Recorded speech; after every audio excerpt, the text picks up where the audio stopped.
Buenas Buenas tardes, tardes. amigos.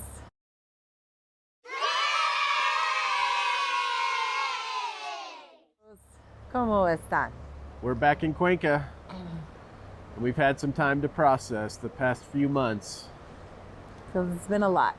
So we wanted to share a little bit about our adventures in the States because even though we went for a not so great reason, we did pack a lot of other things in until our daughter graduated. So thought we'd share a little bit about that with you and what it was like to go back to the States after being here for 9, almost 10 months. And then in the next video, we'll share with you what it's like to come back and be in Cuenca. Yep. So leaving out, of course, was tough circumstances. There was a lot going on. We vacated our apartment quickly. A lot of stuff happened under duress. But when we got to the States, it was like, oh. It was? It kind of felt like coming home. I think more so when because we started out in Ohio with my dad and the funeral and all of that. But for me, I think the biggest thing about being back in the States was like all the space, just wide open spaces everywhere. You could just walk right up to somebody's house. The houses looked very naked. There's no gate. Very vulnerable for sure. Or fence. Yeah. So that was a little weird. And it was nice to hear English everywhere. It was surprising. That was kind of one of the things that I hadn't realized is how hearing Spanish everywhere around in like the background, how much it just kind of inundates your psyche a little bit. And once you're back in the States, you just hear English and it's a lot easier. And this is not a judgment. Like, I know some of you are already on your keyboard. We get it. We live in a Spanish-speaking country, and it's up to us to learn Spanish, and we are totally working on that. It's just, I think it's more like we didn't realize how hard our brains were working to try to hear and understand what was going on around us. Right. And we only realized that once we got back to the States. So we get it. We're here. We need to learn Spanish. We're on it. Yeah, but still, anyway, this is our experience, so this is how it feels to us. So in the States, what else? Everything was big. Everything was wide open.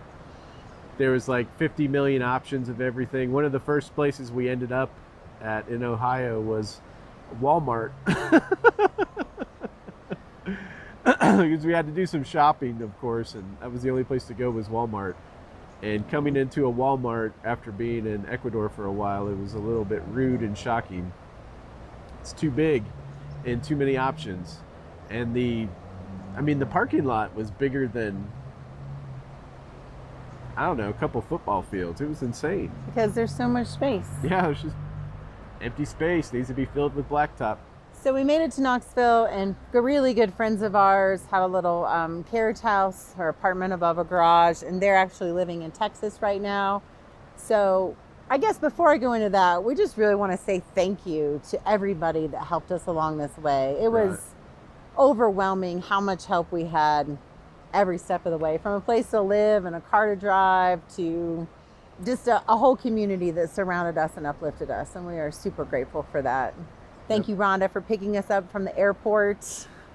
Even though your daughter-in-law was there to go dress shopping for her wedding, you dropped everything to take us. We love you. We really appreciate that. Yeah, and on top of everything else, we even squeezed in a wedding ceremony that we officiated. Yes. Yes. That went off without a hitch. Yep. Or with a hitch, I guess. Yep.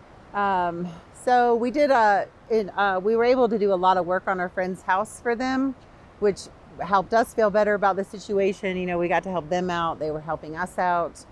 So that took up quite a bit of our time. And then we started planning all these side trips and adventures. And it was a good time to land in East Tennessee. You know, the South in the spring is quite lovely. So we were able to see the progression of springtime across the South and experience the allergies. Oh, it initiated probably the longest allergy cycle we've ever experienced. Oh God, and we're still not out of the woods completely. I think our sinuses are just wrecked from that much pollen and sneezing and wheezing. Was Birmingham the first place? Yeah, Birmingham was the first place we went to see Matt's mom and our sister-in-law and our nieces. and everything was just coated in a whole layer, like an inch thick of pollen. Yellow pollen. So maybe gross. you got to enjoy the Navage video. Yeah. Matt did it too, but he wasn't nearly as entertaining as I am, so we didn't film it. I'm used to suffering. Or dramatic, I I'm guess, used to dramatic. And then we went to Naples, Florida. That's where Matt was born and raised and grew up. Whoop, whoop. Shout out. Completely beautiful, just very, very well done.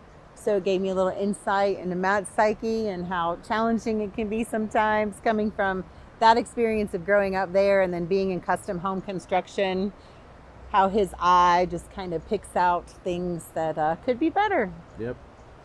And there's just a lot of places in the world that just aren't finished all the way yet. And that's fine.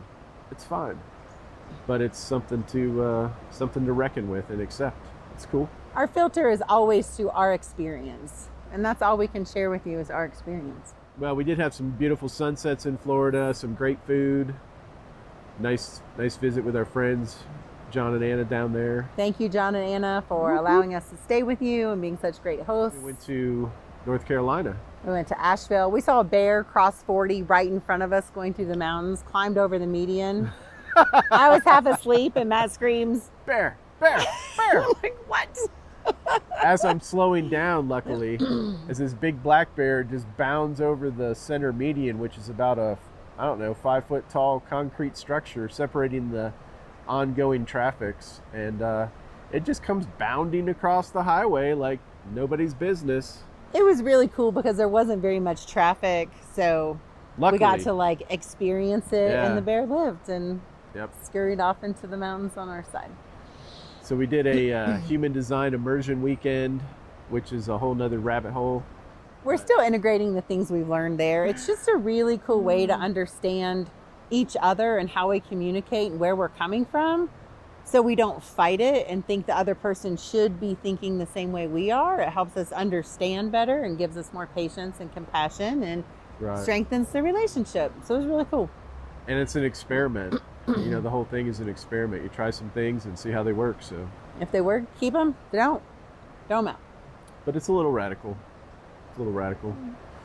So back from Asheville to Knoxville to Ohio? No, to learning how to ride motorcycles. Oh, motorcycle weekend.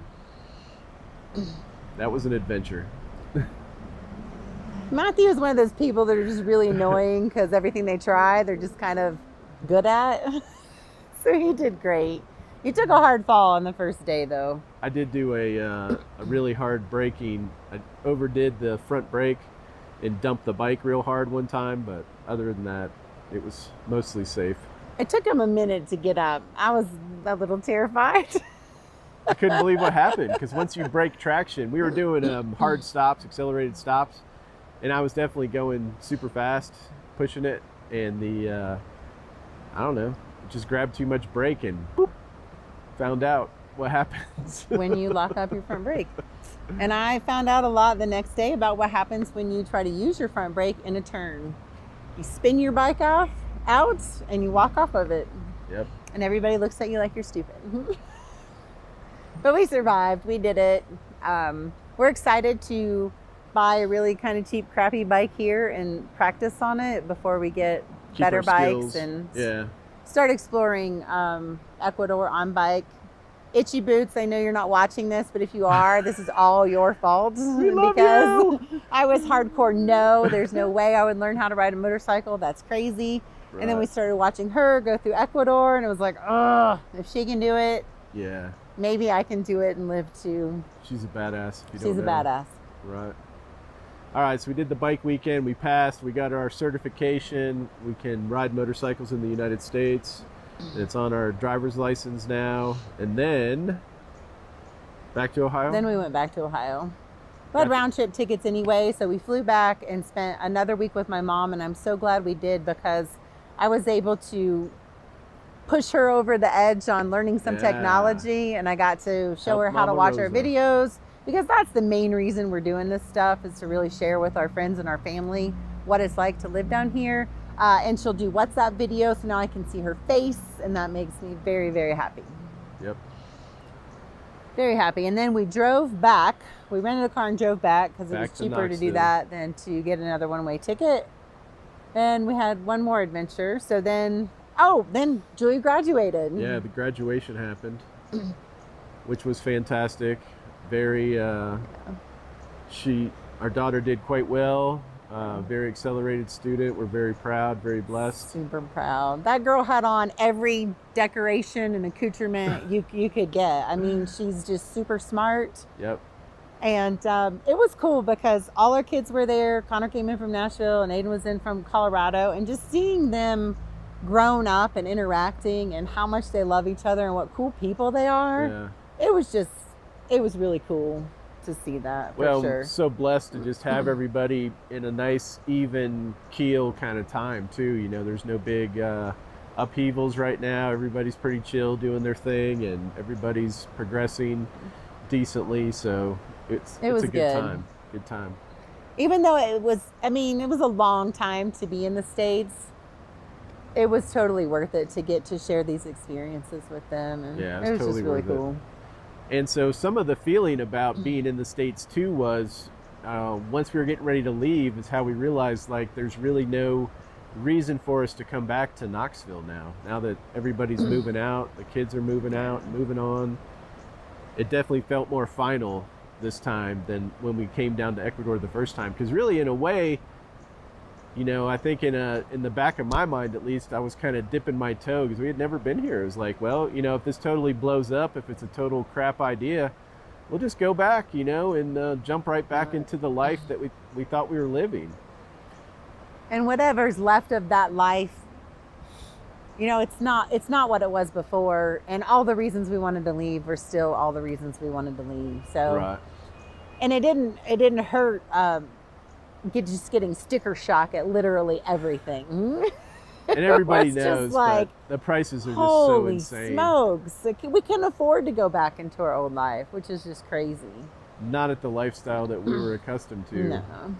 But that's just the way it is. I mean, that's the reality of the economic cycle that we're in right now in the United States. So that's just how it is. So our initial plan was to stay through the first week of June, but a lot of things kind of came together to make us realize that was not the best idea. Our visas did finally get like legit and official. They registered my degree and it's no longer contingent on that. But we were almost at our 90 days of being able to be out of the country over the first 2 years.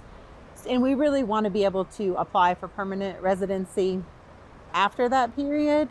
By the week before her graduation, we were both like, okay, this has been great. It's been fun. It's time to go. We spent a shit ton of money and it's time to get back. Some friends of ours were looking at places for us, trying to help us find some place to move into. Thank you, Bud and Angela. You guys are the best. And all that, they had to kiss some frogs for us, but all that sorted out. We had a place to move into when we flew back, and everything's worked out. That was really cool too, because we had actually ridden, I'm not sure, our bikes out into this area before and hung hammocks, and I was like, wow, it feels really good out here. I really like it. And we're like living a block from where we hung those hammocks. So that was pretty cool. It's very tranquilo. Very quiet out here. That was something that we were having issues with.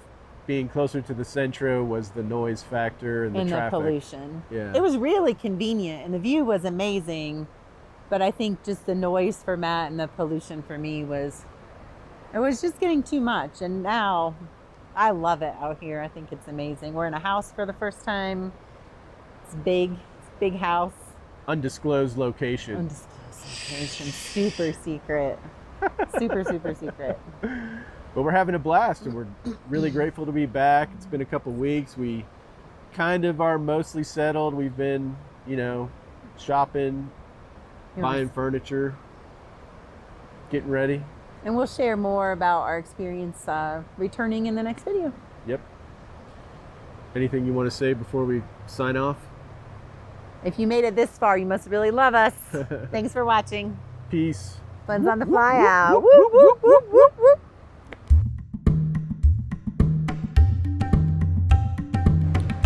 Buenos dias. No, scratch, cut. Take 2.